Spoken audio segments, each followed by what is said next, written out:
Assalamualaikum warahmatullahi wabarakatuh. Perkenalkan, nama saya Lucy Noviani, NPM 2201080021.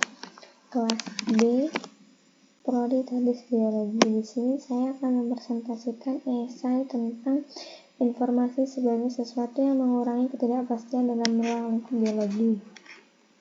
Informasi dalam biologi berfungsi sebagai alat untuk mengurangi ketidakpastian. Namun dalam beberapa konteks, informasi juga dapat menciptakan ketidaknyamanan. Misalnya, penemuan gen yang terkait dengan penyakit tertentu dapat menyebabkan kecemasan bagi individu yang mengetahui bahwa mereka memiliki resiko genetik. Ketidakpastian mengenai bagaimana informasi ini akan mempengaruhi kesehatan mereka dapat menimbulkan stres psikologis. Selain itu, pemahaman yang lebih dalam tentang interaksi biologi dan ekosistem dapat mengungkapkan dampak negatif dari tindakan manusia seperti perubahan iklim dan kepunahan spesies. Dengan demikian, meskipun informasi berfungsi untuk meningkatkan pemahaman, ia juga dapat menambah beban emosional dan moral bagi individu dan masyarakat. Yang pertama itu ada penemuan genetik dan kesehatan adalah salah satu contoh yang paling mencolok dari informasi yang mengurangi ketidaknyamanan dalam penemuan terkait genetik dan kesehatan. Misalnya, seseorang yang mengetahui bahwa mereka memiliki mutasi gen BRCA1 atau BRCA2 mungkin merasa tertekan dengan resiko tinggi terkena kanker payudara atau ovarium. Pengetahuan ini dapat menciptakan dilema moral dan emosional tentang langkah-langkah pencegahan yang harus diambil, seperti keputusan untuk menjalani operasi pencegahan atau terapi hormonal. Ketidakpastian mengenai masa depan kesehatan mereka dapat menambah beban psikologis yang berat. Dalam konteks kesehatan, penemuan genetik telah membawa banyak manfaat, tetapi juga menimbulkan tantangan emosional. Misalnya, program screening genetik untuk kanker payudara tidak hanya memberikan informasi tentang risiko, tetapi juga dapat memicu perasaan cemas dan depresi.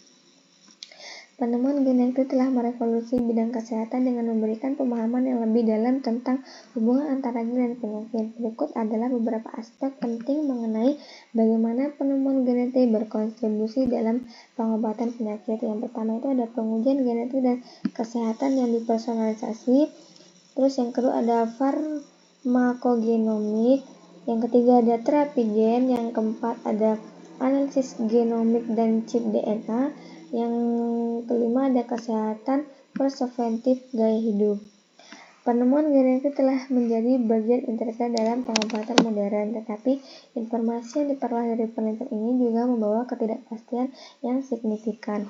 Berikut adalah beberapa cara di mana informasi genetik dapat mengurangi ketidakpastian dalam kesehatan. Pertama itu ada identifikasi penyakit genetik. Dengan pemetaan genom manusia, ilmuwan dapat mengidentifikasi mutasi yang berhubungan dengan penyakit genetik seperti kanker atau diabetes. Informasi ini memungkinkan dokter untuk memberikan diagnosis yang lebih akurat dan merencanakan intervensi medis yang tepat.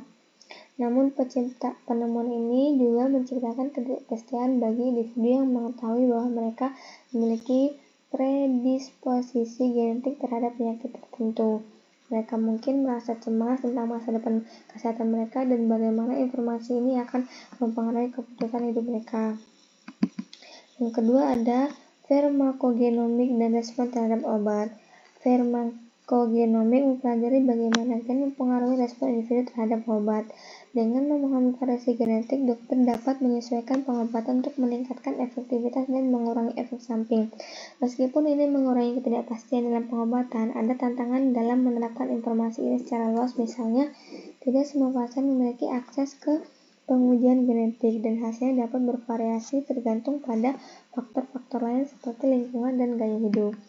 Yang ketiga itu ada tantangan etis dan sosial. Penemuan genetik juga menimbulkan pertanyaan etis yang kompleks, misalnya penggunaan informasi genetik untuk menentukan risiko penyakit dapat memicu diskriminasi dalam asuransi kesehatan atau pekerjaan.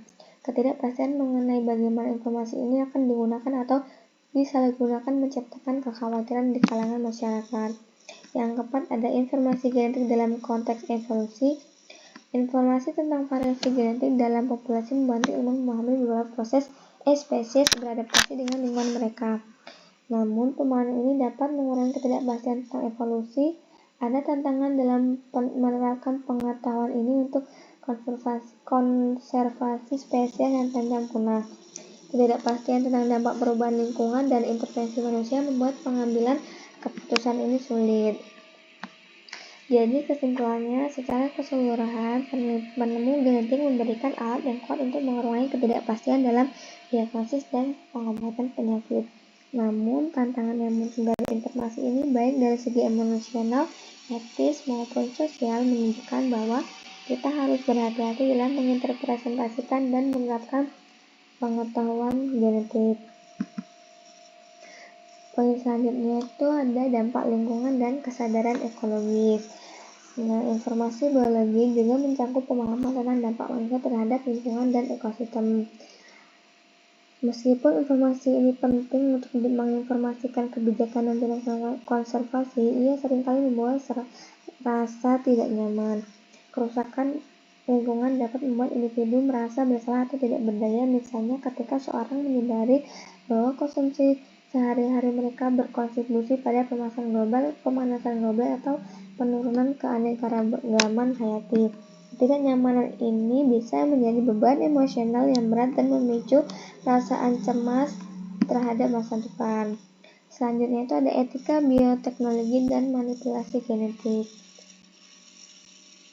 Kemajuan dalam bioteknologi termasuk teknik seperti CRISPR-Cas9 untuk pengeditan gen membuka kemungkinan baru untuk pengobatan dan pertanian. Namun informasi tentang potensi penggunaan teknologi ini juga menimbulkan pertanyaan etis yang kompleks. Misalnya, pengeditan gen pada manusia untuk menghilangkan penyakit genetik bisa menjadi solusi luar biasa, tetapi juga menimbulkan kekhawatiran tentang desain bayi dan konsekuensi sosial dari manipulasi genetik.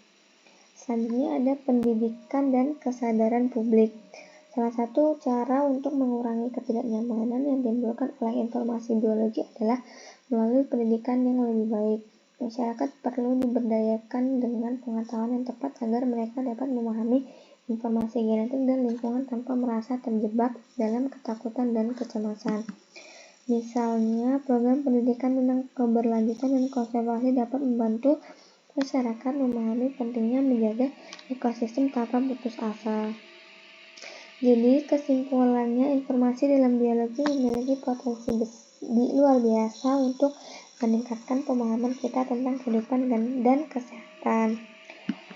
Penting bagi kita untuk tidak hanya menerima informasi dengan sikap positif, tetapi juga untuk memahami konteks emosionalnya. Dengan cara ini, kita dapat mengelola ketidaknyamanan yang muncul dari informasi tersebut dan berusaha untuk menggunakan pengetahuan kita demi kebaikan bersama tanpa mengabaikan dampak psikologisnya. Melalui pendidikan yang baik, dialog terbuka, dan pendekatan etis terhadap teknologi baru, kita bisa menciptakan lingkungan di mana informasi biologi tidak hanya mengurangi ketidakpastian, tetapi juga memberdayakan individu untuk menghadapi tantangan kesehatan dan lingkungan dengan keberanian serta keyakinan. Dengan demikian, kita bisa menjadikan informasi sebagai alat untuk membangun masa depan yang lebih baik bagi semua makhluk hidup di planet ini. Baik, itu tadi representasi tentang ketidakpastian informasi sebagai sesuatu yang mengurangi ketidakpastian dalam ruang lingkup biologi. Saya akhiri, wassalamualaikum warahmatullahi wabarakatuh.